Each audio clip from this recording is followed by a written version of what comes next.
Fairy tales are so much fun, but sometimes there's different versions from different sides of the story. So today I'm going to read you The Boy Who Cried Wolf and The Boy Who Cried Wolf, narrated by the sheepish but truthful wolf. We'll see which one you believe. The first one is The Boy Who Cried Wolf, an Aesop fable. Once upon a time, there was a young shepherd boy. Every morning, the boy took his father's sheep to graze on a mountain pasture outside the village. All day, he stayed in the lonely pasture with the sheep. One day, the boy was bored. He decided to play a joke on the villagers. He ran to the village and cried, "Wolf! Wolf! There is a wolf attacking my sheep!" The kind villagers left their work and came running to chase the wolf away. But it was a trick. The sheep were grazing peacefully. There was no wolf. The boy laughed. How easily he had fooled them. The boy played the same trick again and again. Each time the villagers came running. Each time there was no wolf. One day, wolves really did attack the boy's sheep. The frightened boy ran to the village and screamed, "Help! Wolves are attacking my sheep!" But no one listened to the boy. No one came to help him. The villagers didn't believe the boy, and the wolves ate his sheep. Because the boy had lied so many times, nobody believed him, even when he was telling the truth. The end.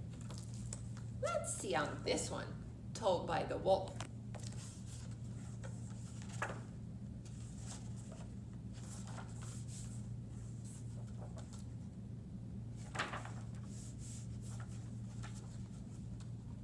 Newsflash, just because a story is repeated many times doesn't mean it's true. I should know, I'm the wolf in the fable you just read, and I feel downright sorry for the shepherd boy because he didn't lie at all. Let me tell you what really happened. My name is Whisper, strange name for a wolf, right? You see, soon after I was born, my mother got sick and died. A flock of kind sheep took me in and raised me as their own. As I grew, they made me sheep costumes so I would fit in. And whenever I wanted to howl, they would shush me. Whisper, they told me. They said that word so often that Whisper became my name. I loved my sheep family, but I couldn't live with them forever. A wolf is meant to roam. So when I was all grown up, I said goodbye and set out on all sorts of wolf adventures. I took up cross-country running, tried lots of new foods, made friends with 3 little pigs, but that's a whole other story. I even joined a choir.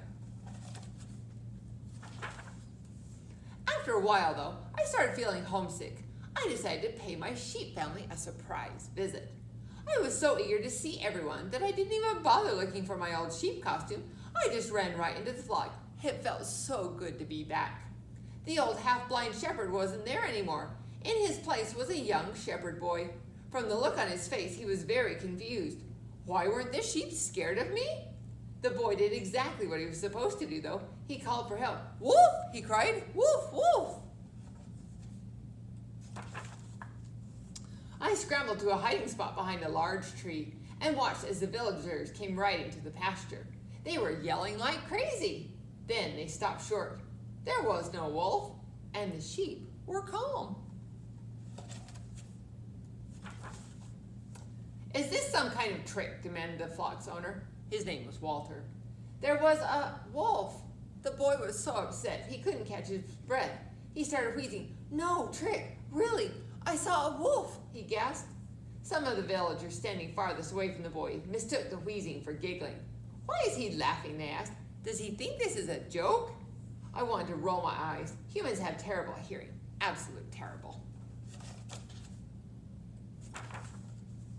The next time I visited the flock, I was more careful. I squeezed into my old sheep costume first, but, well, this is embarrassing. But after a few hugs, that stretched out my costume popped right off. The shepherd boy spotted me immediately. Once more his training kicked in. Wolf, wolf, he shouted. Again, the villagers stormed the pasture. The boy wheezed and gasped, and the villagers in the rear grumbled about the boy laughing. The next day I noticed something very strange. I pricked up my ears and squinted hard. Walter and the villagers were putting my friend Barbara into a wolf costume. Well, I'm no dummy. I knew they were trying to scare the boy and teach him a lesson. Barbara darted here and there among the sheep. For the third time, the shepherd boy cried, "Wolf! Wolf!" Of course, no one came to help, but the boy was braver than anyone knew. He grabbed a club and went after poor little Barbara. I had to save my friend, and Walter had to save his sheep. We both ran to Barbara at the same moment. Time seemed to stop. We all stared at each other. The boy, Walter, Barbara, the villagers, the sheep, and me. Suddenly, the boy threw down his club. "I quit," he shouted. "I quit, I quit, I quit."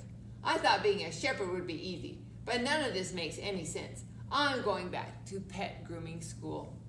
Walter didn't have a shepherd anymore. What he did have was a wonderful idea. And that's how my sheep family and I ended up in Woolly Walt's Traveling Sheep and Wolf Show. Now we all get to see the world. Back to that moral about liars not being believed. It makes perfect sense. It just doesn't fit here. I say, whether you're a wolf in sheep's clothing, a sheep in wolf's clothing, or anything in between, remember, there's always more to the story than meets the eye. Have a great day.